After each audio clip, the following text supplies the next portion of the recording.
欢迎继续来到新闻的现场。手路菜要来看到，因为疫情的关系，一寡游客较唔敢出门。为了要招生理，餐厅也有饭店业者即马开始咧卖便当。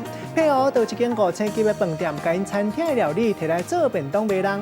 一粒便当消费者开100外块，就用去食到饭店的料理。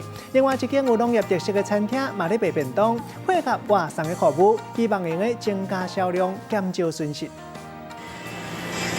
将这个芳开十足的卤汁揽起哩，最后搁放一块煎鸡排，特chế便当就完成啊！受到疫情的影响，餐厅业者为着生理，开始来做便当。配合这间以农家菜做特色的小餐馆，家用阿妈淋煮出来菜色变做便当菜，配合外送来做便当的生理。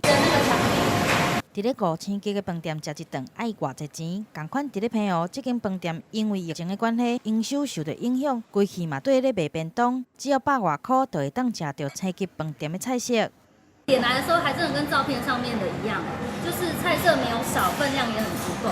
红无花枝丸啊，里面都吃得到花枝的颗粒。了解搁实在，互民众是真娱乐。疫情摊开了后，来饭店带暝，甲餐厅的人客拢减少50%，所以来配这个外送的服务，利用家己餐厅来做商业的中昼顿甲暗顿。我们主要是2个礼拜应该就会更换一次菜单。我们推出了120元跟150元的便当，120元的话是双拼，有叉烧以及油鸡。